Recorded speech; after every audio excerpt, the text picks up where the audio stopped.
तो first order classes में आपका स्वागत है। आज का जो विषय है वो भूगोल का है। भूगोल में ये सौर मंडल और ब्रह्मांड का दूसरा वीडियो है। इसका पहला भाग कोचिंग की प्लेलिस्ट में पहले से ही अपलोड कर दिया गया है। आप लोग उसको पहले से अच्छे से देखें, उसके बाद आपको दूसरा भाग अच्छे से समझ में आएगा। चलिए, कल की क्लास में हम डिस्कस किए थे पृथ्वी को, और पृथ्वी में भी कुछ पॉइंट्स ऐसे रह गए थे जो याद रखने हैं, जो मैंने कल नहीं बताए। जैसे पृथ्वी 23.5 डिग्री अपने अक्ष पर झुकी, ठीक है, जिसकी वजह से 66.5 डिग्री का कोण बनाती है। एक प्रश्न ये महत्वपूर्ण है, ठीक। दूसरा, पृथ्वी का जलीय जो भाग है वो 71% है, बाकी जो बचता है वो 29% स्थलीय भाग है, ठीक है। इसके अलावा अर्थ पर 181 अक्षांश रेखाएं खींची गई हैं और 360 देशांतर रेखाएं, ठीक है। अब अक्षांश और देशांतर में क्या अंतर होता है वो समझिए। जैसे ये है ग्लोब, अब ग्लोब में 2 ध्रुव होते हैं, ऊपर उत्तरी ध्रुव और नीचे दक्षिणी ध्रुव। पश्चिम से पूरब की ओर समांतर क्रम में खींचे जाने वाली रेखाएं अक्षांश रेखाएं कहलाती हैं, ठीक। वहीं दक्षिण की ओर भी ऐसा ही होगा। तो कहाँ ध्रुवों तक खींचेंगे, और ये बीच की जो रेखा होती है उसको विषुवत रेखा कहते हैं। विषुवत रेखा 0 डिग्री अक्षांश या फिर भूमध्य, ठीक। भूमध्य रेखा, विषुवत रेखा, अब इसके इधर 90 खींची गई हैं, इसके इधर 90 खींची गई हैं। तो 90, 90, 180 और 181, तो 181 तो अक्षांश रेखाएं हैं, और 360 ऐसे ही दक्षिण से उत्तर की ओर खींची जा सकने वाली रेखाएं 2 ध्रुवों को जो मिलाते हैं वो कहलाते हैं देशांतर रेखा। तो वो 180 एक तरफ, 180 एक तरफ, कुल मिला के 360 खींचे गए, ठीक। यहाँ पर पृथ्वी समाप्त हो जाता है। पृथ्वी के बाद जो हम दूरी के क्रम में ग्रह चल रहे थे वो उसके बाद आता है मंगल ग्रह, ठीक। मंगल ग्रह की जो परिक्रमण काल है, परिक्रमा समान होती है पृथ्वी की तरह। तो ज़्यादा कुछ याद नहीं रखना है, बस इसके ग्रहों के बारे में, उपग्रहों के बारे में याद रखना है। उपग्रह कितने हैं इसके? 2। पृथ्वी का 1 था, इसके 2 हैं। क्या है? एक फोबोस, एक डीमोस। याद रखिएगा, FD करा रखी है इसने। क्या करा रखी है? FD। FD से याद रहेगा फोमोस और डीमोस। और उसमें भी एक महत्वपूर्ण पॉइंट ये है कि जो डीमोस है, और डीमोस पूरे ब्रह्मांड का सबसे छोटा उपग्रह है। आपसे प्रश्न पूछा जा सकता है कि सबसे छोटा उपग्रह क्या है, तो डीमोस। सबसे छोटा उपग्रह कौन से ग्रह का है, तो वो है मंगल ग्रह का, ठीक है। तो 2 उपग्रह हैं, याद रखने हैं, फोबोस और डीमोस, ठीक। इसका रंग लाल है। इसकी सतह पर ये प्रश्न लिखा हुआ है कि लाल रंग का कारण क्या है, तो इसकी सतह पर आयरन ऑक्साइड है, देखो, यानी लोहा, तो लोहे का ऑक्साइड बन जाता है, इसी वजह से इसको लाल ग्रह कहते हैं, ठीक है। मिट्टी का रंग लाल क्यों होता है, लाल मिट्टी का रंग लाल क्यों होता है, और मंगल ग्रह को लाल ग्रह क्यों कहते हैं, एक ही कारण है, आयरन ऑक्साइड की वजह से, ठीक। उसके बाद अब आपने उपग्रह पढ़ ही लिए। आते हैं अगला पॉइंट, पर्वत। इस पर एक पर्वत स्थित है, पर्वत, उसका नाम है निक्स ओलंपिया। महत्वपूर्ण पॉइंट है, निक्स ओलंपिया पर्वत ब्रह्मांड का सबसे ऊंचा पर्वत है, जो पृथ्वी पर स्थित एवरेस्ट से 3 गुना ऊंचा है, ठीक है। एवरेस्ट की ऊंचाई हमने कल पढ़ी, कितनी है? 8,848। मंगल ग्रह आपको समझ में आ गया। बातें हैं बृहस्पति। मंगल ग्रह को इंग्लिश में मार्स कहते हैं, याद रखिएगा, मार्स। पॉइंट पूछा जा सकता है कि मार्स किसको कहते हैं। फिर सबसे छोटा उपग्रह जो डीमोस है वो किसका है, मार्स का, वीनस का, जुपिटर का, या फिर मरकरी का, ठीक। तो प्रश्न पूछा जा सकता है, तो इसको याद रखेंगे, इसको मार्स कहते हैं, ठीक है। अब आता है बृहस्पति, इसको इंग्लिश में जुपिटर कहते हैं, ठीक है। ये सौर मंडल का सबसे बड़ा, आपसे क्वेश्चन पूछाएगा, सबसे बड़ा ग्रह कौन सा है, तो सबसे बड़ा ग्रह बृहस्पति है। ठीक है, इसके उपग्रहों की संख्या 79 हो चुकी है, याद रखिए। ठीक है, अपडेट है, पहले 67 थी, अब बढ़ के कितनी हो गई है, 79। बाकी कई ऐसे हैं जो महत्वपूर्ण है, जो आपको याद रखने हैं, जैसे गैनीमेड, यूरोपा और अल्मतिया, कैलिस्टो,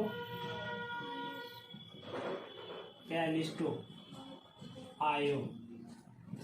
ठीक, इसमें भी आपको याद रखना है कि सौर मंडल का सबसे बड़ा उपग्रह कौन सा है, कौन सा है? इसका सबसे बड़ा उपग्रह गैनीमेड है, यूरोपा दूसरे नंबर पे आता है। ये सिर्फ ये सौर मंडल का सबसे बड़ा उपग्रह है, सिर्फ बृहस्पति का ही नहीं, सौर मंडल का सबसे बड़ा उपग्रह है गैनीमेड। ये पृथ्वी से भी कई गुना ज़्यादा बड़ा है। ठीक, उसके अलावा आपको सिर्फ ये याद रखना है कि इसका पलायन वेग कितना है। पलायन वेग हमने कल डिस्कस किया था। पलायन वेग होता क्या है, तो किसी भी ग्रह से आप कोई भी पिंड छोड़ते हैं तो आप इतने वेग से छोड़ें कि वो पृथ्वी पर वापस ना आए, उस ग्रह पर वापस ना आए। ठीक है, तो उतने वेग से, तो इसका कितना है पलायन वेग,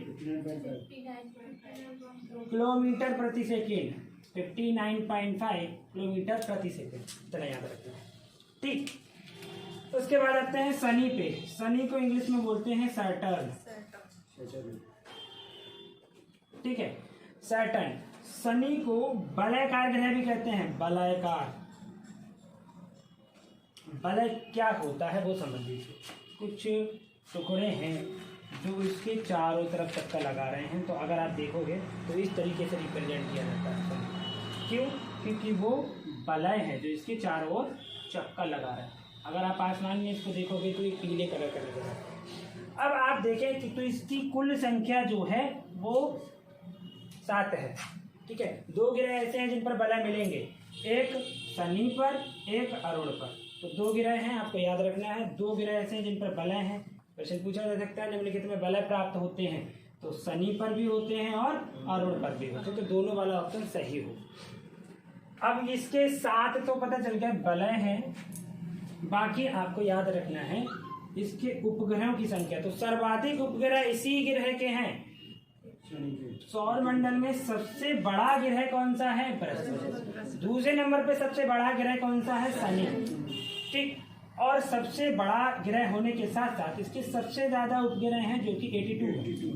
ठीक है, इसके 79 है, इसके 82 है। ठीक, उसके बाद ये वलयाकार ग्रह है। वलयाकार प्रश्न पूछा जा सकता है निम्नलिखित में वलयाकार ग्रह कौन सा है, तो यही है। ठीक, इससे अलावा जो 82 है उसमें कुछ याद रखने हैं, जैसे टाइटन, एटलस और कौन सा, मीमांसा, रिया और रिया। 3-4 याद रखने हैं। बाकी मुख्य जो है वो टाइटन सबसे बड़ा उपग्रह है शनि ग्रह का। ठीक है, अब आ जाइए आप अरुण पे। ठीक, अरुण को लेटा हुआ ग्रह भी कहते हैं।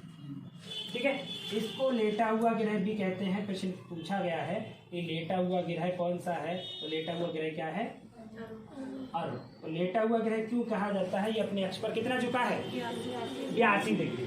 तो ये अपने अक्ष पर 82 डिग्री झुका है। अर्थ कितना झुकी थी, 23.5 डिग्री। तो ये इतना झुका हुआ है, तो ये सूर्य के सामने सदैव इसके ध्रुव रहते हैं, यानी ध्रुव जो होते हैं वो सदैव सूर्य के सामने रहते हैं, तो इसलिए इसको लेटा हुआ ग्रह कहा जाता है। ठीक है, इसके उपग्रहों की संख्या जो है वो 27 है। ठीक है, इसको भी वलयाकार ग्रह कहते हैं, इसलिए वलयों की संख्या इसकी 5 है, उसकी कितनी थी, 7। 5 वलय है, उसके 7 थे। लेटा हुआ ग्रह कहते हैं, उपग्रह 27 है। इसके कुछ मुख्य भी याद रखने हैं, जैसे मिरांडा, टाइटेनिया और एरियल। ठीक है, एरियल, हाँ, कोल्ड ड्रिंक इसी नाम से बनाई जाती है। ठीक, अब आ जाइए आप वरुण पे। वरुण सबसे लास्ट में स्थित है, और जब सबसे लास्ट में है तो ये सबसे ठंडा ग्रह कहलाता है। पहली बात, ठंडा ग्रह किसको कहा जाता है, सबसे ठंडा, तो यही होगा। ठीक, इसके बाद आपसे प्रश्न पूछा जा सकता है हरा ग्रह किसे कहते हैं, तो हरा ग्रह भी यही है। हरा ग्रह का कारण क्या होता है? मीथेन की अधिकता। जहाँ मीथेन अधिक हो जाएगी वहाँ कलर हरा हो जाएगा। ठीक है, तो मीथेन अधिक मात्रा में मिलती है, तो इसी वजह से इसको हरा ग्रह कहा जाता है। ठीक, इसके उपग्रहों की संख्या कितनी है? 13। इसमें आपको ट्रीटोन याद कर लीजिए। ठीक है, मैरिड है, 2-3 याद कर लीजिए, हिप्पोकैम्प, मैरिड और ट्रीटोन मुख्य रूप से पूछा जा सकता है। बाकी है तो 13। अब देखिए क्रम है, ये सब समझ में आ गया। अब एक क्रम है जो आपको याद रखना है।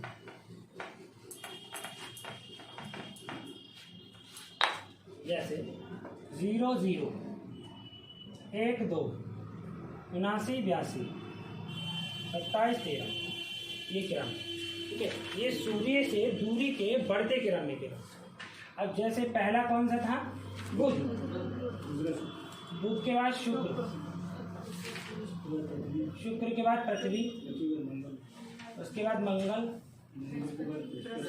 बृहस्पति, शनि, अरुण, वरुण। तो क्लियर हो गया। उपग्रहों की संख्या याद हो जाएगी, यही क्रम याद रखिए। 0 0 1 2 79 82 27 13। ठीक है, चलिए इसके बाद हम पहुंचते हैं उपग्रहों की ओर। ग्रह सारे खत्म हो गए।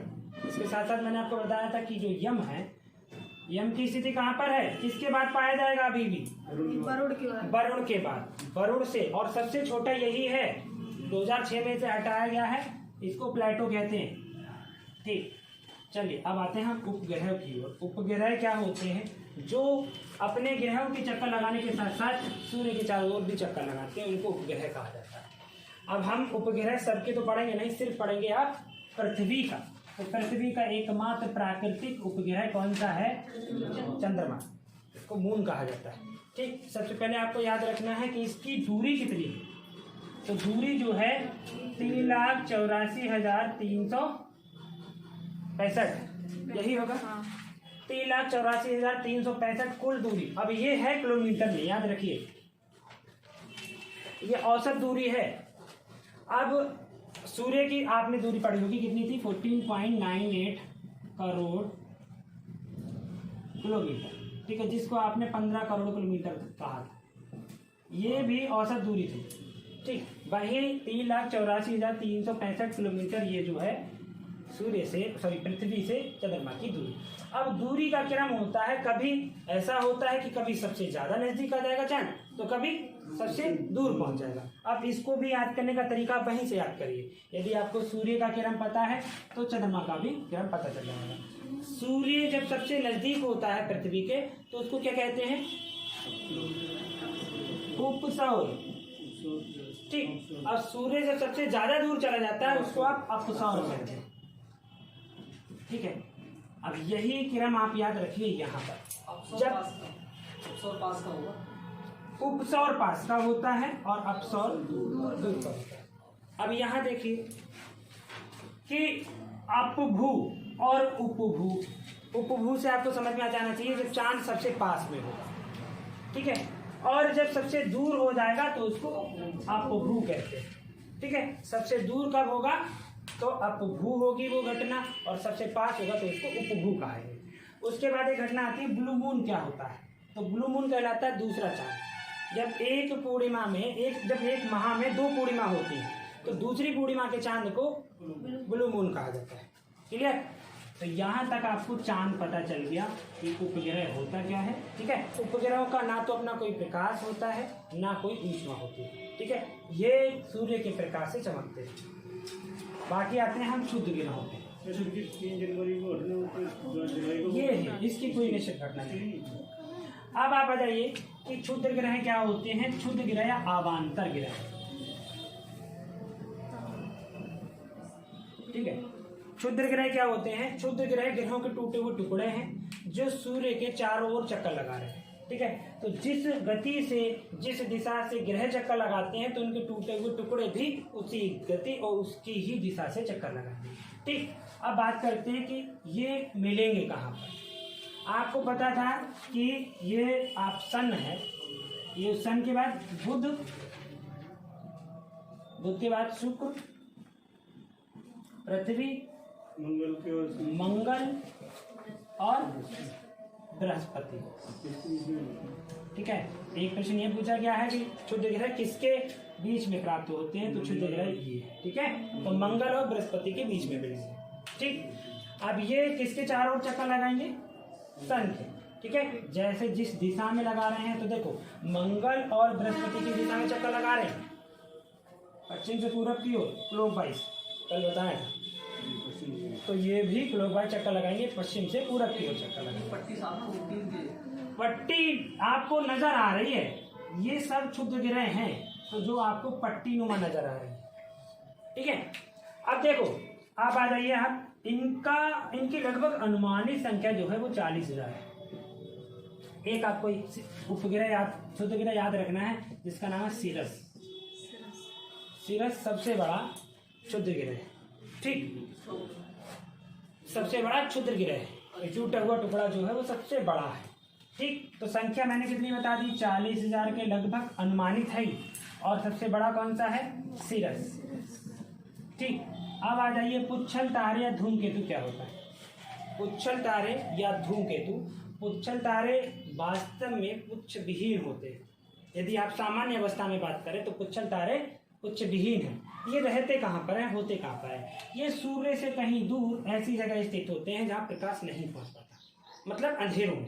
सूर्य से कहीं दूर अंधेरों में ठंडी जगहों पे मिलते हैं। अब ठंडी जगहों पे जब मिलेंगे तो लेकिन ये सूर्य के चक्कर तो लगाएंगे, तब जब सूर्य के नज़दीक आते हैं तो इनमें आग लग जाती है, यानी बर्फ के टुकड़े हैं तो आग तो लगेगी।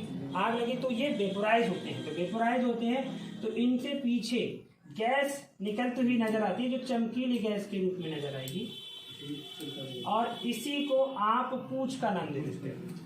सर ये क्या वातावरण में आने के बाद इसमें आग लगती है? वातावरण नहीं, पूंछ के पास, वो सूर्य के, सूर्य के जब केंद्र में आएंगे तब आग लगेगी। ठीक है, प्रकाश में आ जाएंगे तो अंधेरों में रहते हैं तब नहीं।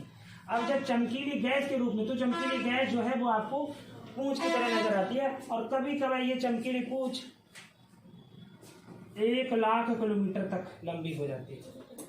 ठीक है, 1,00,000, समझ में आ गया। अब आपसे ये प्रश्न पूछा जा सकता है कि इनका अंतराल कितना कितना रहता है। तो जितने भी धूमकेतु या पुच्छल तारे होते हैं वो 70 से 90 वर्ष के अंतराल में दिखाई देते हैं। 70 से 90 वर्ष के अंतराल में। एक महत्वपूर्ण आपको धूमकेतु याद रखना है, हैली धूमकेतु 76 वर्ष बाद दिखाई देता है, और इससे पहले ये दिखाई दिया था 1986 में। अब कब दिखाई देगा, 2062 में। तो 2062 में देख पाओगे, नहीं देख पाओगे, देख पाएंगे सर, देख पाओगे, चलिए। ठीक है, तो 1986 में अंतिम